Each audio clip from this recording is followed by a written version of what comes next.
안녕하십니까. 7월 24일 목요일 말씀 묵상 함께 시작하겠습니다. 오늘도 주님께서 주시는 은혜 가운데에서 주님을 기뻐하고 주님께 감사하는 귀한 하루 보내시기를 기도합니다.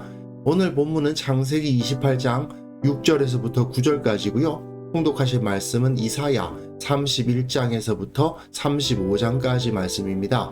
오늘 본문은 단 4절 그리고 에서의 이야기를 보여주는데요. 에서의 모습을 통해서 우리가 세상의 가치관에 갇혀서 하나님 나라를 바라보지 못하게 되면 어떻게 되는가 한번 그런 생각을 한번 해봤으면 좋겠습니다. 그럼 먼저 말씀을 보시고 묵상 이어나가도록 하겠습니다. 에서가 본즉 이삭이 야곱에게 축복하고 그를 밧단 아람으로 보내어 거기서 아내를 맞이하게 하였고 또 그에게 축복하고 명하기를 너는 가나안 사람의 딸들 중에서 아내를 맞이하지 말라 하였고 또 야곱이 부모의 명을 따라 밧단 아람으로 갔으며 에서가 또 본즉 가나안 사람의 딸들이 그의 아버지 이삭을 기쁘게 하지 못하는지라. 이에 에서가 이스마엘에게 가서 그 본처들 외에 아브라함의 아들 이스마엘의 딸이요 느바요의 누인 마할랏을 아내로 맞이하였더라. 이 본문이 굉장히 짧죠. 어제 본문에서 야곱이 번세와 재물의 유산은 전혀 받지 못한 채로 오직 아브라함에게 주신 하나님의 언약, 그거 하나를 유산으로 삼아서 집을 떠날 수밖에 없는 상황에 놓이는 것을 보았습니다.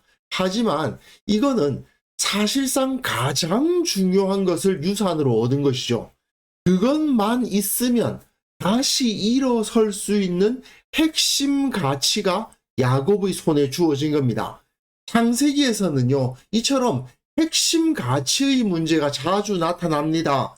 모든 것을 다 가지고 있다 하더라도 그것이 없으면 아무 소용이 없고, 모든 것을 다 잃어버렸다 하더라도 그것만 붙들고 있다면 소망이 있는 것, 그리고 이 모든 것이 다 허락되어 있지만 이것만은 해서는 안 되는 것, 이런 가르침들이 주어지죠. 야곱이 받은 언약 역시 그 핵심 가치였던 겁니다. 결국은 하나님과의 언약을 물려받으면 모든 것을 다 받은 거나 다름없어요. 나머지를 다 가졌다 하더라도 그 언약을 받지 못한다면 소용없는 거죠. 에서는 어떻습니까?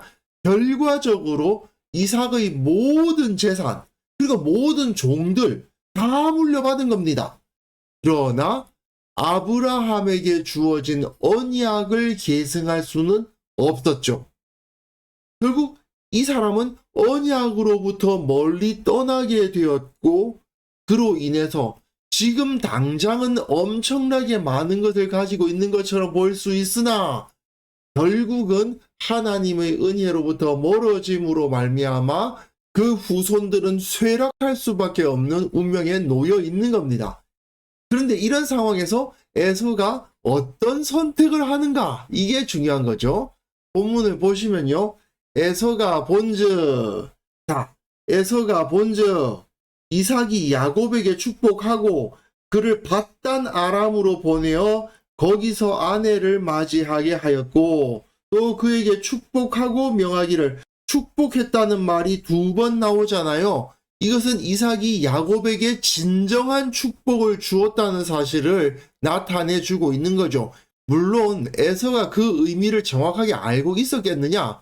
그런 것 같지는 않지만 나름대로 그것을 보니까 야, 이거 뭔가 상황이 이상하게 돌아간다? 그런 생각을 했을 수도 있죠. 명하기를 너는 가나안 사람의 딸들 중에 아내를 맞이하지 말라 하였고 또 야곱이 부모의 명을 따라 밧단 아람으로 갔으며 에서가 또 본적이 2번 나와요. 가나안 사람의 딸들이 그의 아버지 이삭을 기쁘게 하지 못하는지라. 자, 이삭은 야곱에게 축복했다. 그리고 가나안 사람의 딸들 중에서는 아내를 맞이하면 안 되고 가나안 사람의 딸들이 이삭을 기쁘게 하지 못했다. 그런 상황을 보여주고 있습니다. 에서가 언약 계승자로서 역할을 할 수가 없어요. 왜요? 생육하고 번성하여 땅에 충만하는 그것은 아내가 있어야 할 거 아닙니까? 그런데 그 아내는 어떤 아내여야 됩니까? 그 땅 가나안의 오염된 자들이 아니라 하나님 보시기에 깨끗한 자들로부터 아내를 얻어야 되는 거죠. 그런데 문제는 에서는 그런 생각을 하지 못하고 있습니다. 그리고 여기서 가장 중요한 것, 에서가 봤다? 뭘 봤어요? 이삭을 봅니다. 그 아버지 이삭을 봐요. 하나님을 바라보지 않아요. 하나님을 의식하는 것 자체가 아예 없어요. 다만 야곱에게 가까운 친족 중에서 아내를 맞이하라는 명령이 주어지는 것을 보고, 야, 그렇다면 나도 아버지 이삭을 기쁘게 해야 되겠다. 아버지한테 잘 보여야 유산을 제대로 받을 거 아닙니까? 그러니까 뭘 하느냐? 에서가 이스마엘에게 가서, 이스마엘이 누구예요? 이삭의 형이죠. 배다른 형입니다. 그 본처들 외에 아브라함의 아들 이스마엘의 딸이요 느바요스의 누이인 마할랏을 아내로 맞이하였더라. 자, 야곱은 누구에게 갑니까? 어머니의 오빠. 에서는 누구에게로 가요?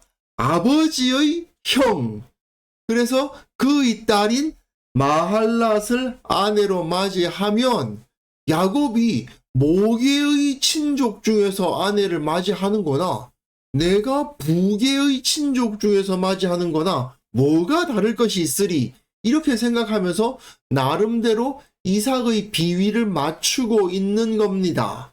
근데 이거는요, 마치 아브라함이 사라가 아닌 하갈을 첩으로 맞이하는 것과 마찬가지고, 이미 본처가 2명이나 있는데 거기에 다시 마할랏 셋째 아내를 맞이하고 있는 것은 하나님의 뜻에 전혀 합당한 것이 아니죠. 이 사람은 하나님을 의식하지를 않고 오로지 사람의 눈만을 의식하고 아버지의 눈에 좀 들어볼까, 아버지가 좀 만족할까 싶은 그것을 추구하고 있었던 겁니다. 이렇게 에서처럼 하나님을 의식하지 않고 사람의 눈만을 의식하면서 자기 마음에 옳은 대로 행동하는 자는 하나님으로부터 오는 복을 받아 누릴 수가 없습니다. 어리석은 자들이 이렇게 행동하잖아요. 하나님께서 뭘 원하실 것인가에 대해서는 전혀 관심 없고, 사람을 어떻게 만족시킬 수 있는가, 그걸 통해서 자기가 안정을 얻을 수 있을 거라고 생각하죠. 하지만 참된 지혜는 하나님의 법을 지키고 하나님을 기쁘시게 할 때 주어지는 거죠. 아무리 재산이 많고 권력이 강해져도 하나님의 언약으로부터 멀어지면 우리 인생의 가치, 핵심 가치를 잃어버리게 됩니다. 우리 삶의 가치를 잃어버리게 된다면 그 많은 재물과 권력도 다 헛되어 바람을 잡으려는 것과 같이 된다. 이것이야말로 진정한 지혜 아니겠습니까? 이것을 깨닫는 자야만이 이 세상을 진정 바른 길로, 가치 있는 길로 걸어갈 수가 있는 겁니다. 그래서 이 시간 함께 기도하실 때에는요, 내가 에서처럼 어리석은 가치관에 매몰되어 있지 않고 거기서 벗어나 인생의 가장 소중한 것이 무엇인지 잊지 않게 하옵소서. 우리 교회 모든 성도들이 예수 그리스도 십자가 언약 안에 거하고 늘 감사하며 기뻐하게 하옵소서. 함께 기도하는 시간 가졌습니다.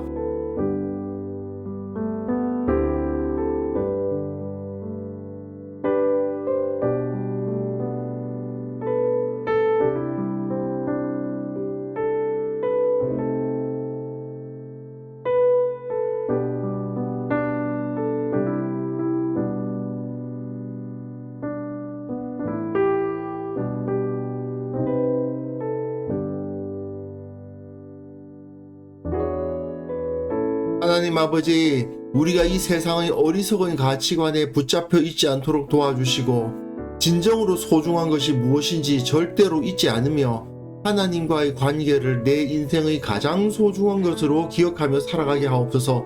우리 교회 모든 성도들 주님께서 붙들어 주셔서 예수 그리스도의 십자가 언약, 그것이야말로 내 인생의 모든 것이라 고백하며 하나님께 감사하고 주님께서 주시는 은혜를 기뻐하며 하루하루를 능력 있게 지혜롭게 살아가게 하옵소서. 한국 교회를 위해서 기도합니다. 한국 교회가 복음의 능력, 오직 예수 그리스도, 오직 하나님의 영광을 바라보면서 그 모든 사역을 감당할 수 있도록 도와주옵소서.